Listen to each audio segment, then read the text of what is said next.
네, 우리 2학기 사회비 첫 번째 영상입니다. 첫 번째 영상에서는요, 정치 단원에 관해서 배우도록 할 거고요. 정치 단원에서 우리가 정치, 민주주의 이런 내용들을 지금 배우고 있는데, 그 가운데 민주주의 제도를 유지하고 있는 선거라고 하는 제도에 대해서 오늘 배워보도록 하겠습니다. 자, 그러면 단원 제목에서부터 알 수 있다시피 이 선거라고 하는 것은 대체 무엇일까요? 민주주의라고 한 제도 아래에서 우리가 지금 살아가고 있는데 우리나라가 민주주의 국가니까요. 이 민주주의 국가로서 우리나라에서도 선거를 하고 있죠. 대통령 선거, 국회의원 선거 이런 것들을 우리도 운영하고 있습니다. 자, 그런데 선거에서 음, 여러 후보들이 경쟁을 하잖아요. 이 여러 후보들이 선거 결과에 대해서 승복할 수 있는 선거는 공정하게 운영된 선거예요. 그래서 이렇게 민주적이고 공정한 선거를 위해서는 어떠한 원칙이 지켜져야 되고, 이런 원칙이 지켜진 선거는 민주주의 국가에서 어떤 기능을 하는지 이런 부분들을 오늘 영상에서 살펴보도록 하겠습니다.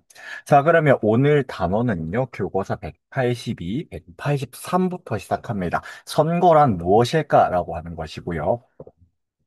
바로 이 민주주의 국가에서 선거 제도란 무엇인지 알기 위해서는 우리 지난 학기 1학기에서 배웠던 내용들을 조금 바탕으로 해야 돼요. 바로 대단원 9에서 배웠던 정치와 민주주의, 시민에 관한 내용들을 바탕으로 오늘 알아보아야 할 겁니다.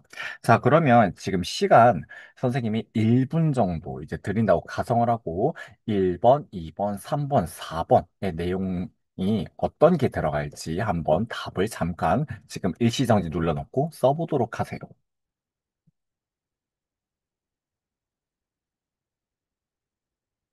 네, 잘 써보았겠죠. 자, 1번부터 4번까지 내용은요, 우리가 지난 학기에 이제 9단원에서 배웠던 내용들입니다.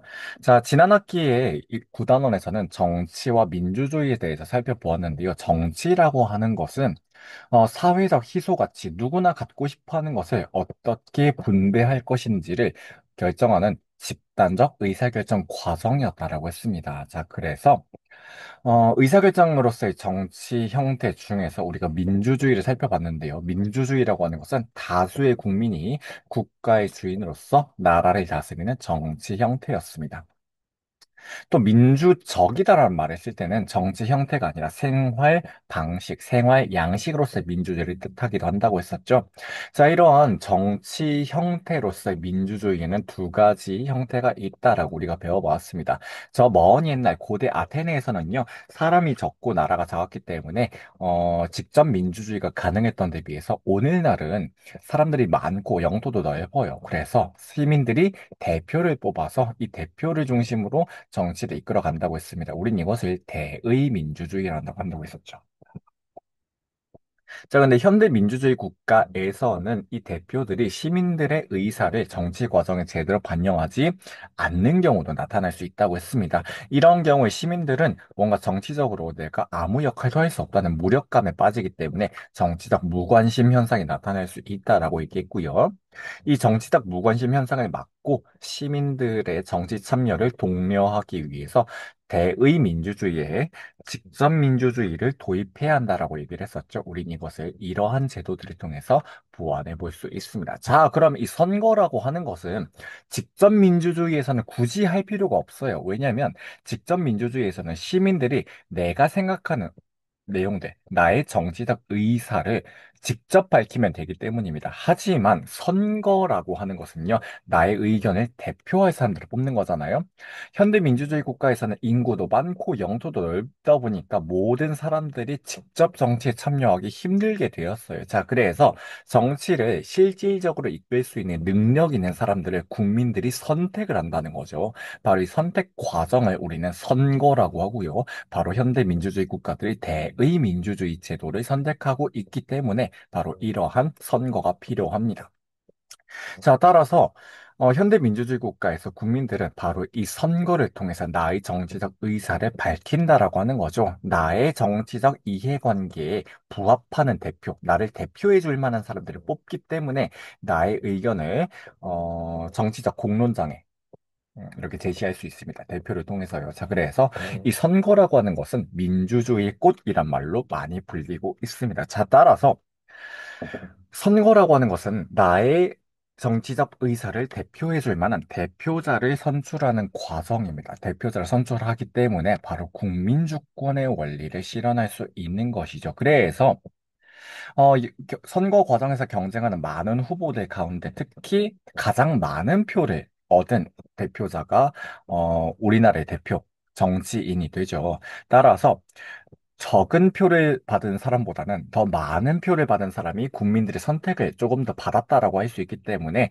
이 많은 표를 얻은 사람이 대표자로서 정당성을 부여받은 사람이라고 얘기를 할 수 있겠습니다. 자, 그런데 이렇게 뽑았음에도 불구하고 이 대표자가 정치적으로 일을 제대로 안 한다면 다음 선거에서는 이 사람을 뽑지 않아야겠죠. 그러면 이 선거라고 하는 것을 통해서 다음 선거를 통해서 이 대표자를 통제할 수 있습니다. 이러기 위해서는 국민들이 정치에 잘 관심을 갖고 참여를 해야겠죠. 대표자를 뽑기 위해서 투표권을 행사하고 또 선거 시즌마다 각 정당이나 후보자들이 공약을 제시하죠. 이게 어떤 공약인지, 그래서 나의 이해관계가 맞는 후보가 누구인지 알아보면서 국가의 정책 결정 과정에 참여해야겠습니다. 자, 이러한 선거의 기능을 잘 유지하기 위해서는 선거의 기본적인 원칙들이 지켜져야 합니다. 선거의 기본 원칙으로서 우리나라에서는 네 가지를 예시하고 있습니다. 네 가지.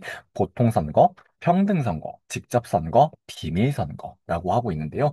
그중 첫 번째가 보통선거입니다. 자, 보통이란 말은 누구나 선거를 할 수 있어야 한다는 소리예요. 누구나.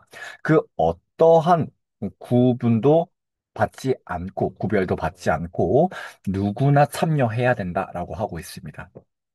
나의 정치적 이해관계를 밝힐 수 있는 나이, 즉, 만 18세 이상이 되면 우리나라에서는 보통 선거권을 주고 있습니다. 자, 따라서 우리나라에서는 부자라고 해서 표를 더 주거나 이러지 않는다라고 하는 거죠. 가난하다고 해서 표를 안 주거나, 여성이라고 해서 표를 안 주거나, 혹은 초졸이라고 해서 표를 안 주거나, 이러지 않는다는 겁니다. 따라서 누구나 일정한 나이 이상이 되면 보통 선거권을 받는 우리나라는 보통 민주주의 제도를 선택하고 있습니다. 자, 다음은 두 번째, 평등 선거입니다. 평등, 누구나 똑같은 개수와 똑같은 가치의 표를 받아야 한다라는 것이죠. 우리나라에서는 1인 1표를 주고 있습니다. 부자라고 해서 표를 2표 받고, 가난하다고 해서 표를 한 표만 받고 이러지 않는다는 겁니다. 남자라고 해서 2표, 여자라고 해서 1표 이러는 것이 아니라 누구나 개수와 가치를 똑같이 평등하게 받아야 한다는 것이죠. 자, 따라서 이 보통선거와 평등선거는 조금 헷갈릴 수 있기 때문에 잘 구별을 해 주셔야 합니다. 자, 세 번째가 바로 직접선거입니다. 나의 선거권을 다른 사람이 대신 행사하는 것이 아니라 내가 직접 주권자인 내가 직접 행사해야 한다는 것이죠. 네 번째는요, 비밀 선거입니다. 비밀 선거. 내가 선거를 하러 갔어요. 투표를 하러 갔는데 내가 누굴 뽑을 것인지 공개하는 것이 아니라 내가 도장을 찍은 이 투표 용지를 다른 사람한테 보여주는 것이 아니라 그 누구도 알지 못하도록 바로 기표함에 넣어야 한다라고 하는 거죠. 자, 따라서 비밀 선거의 원칙도 민주적이고 공정한 선거를 위해서 반드시 지켜져야 할 원칙입니다. 자, 그럼 오늘은요.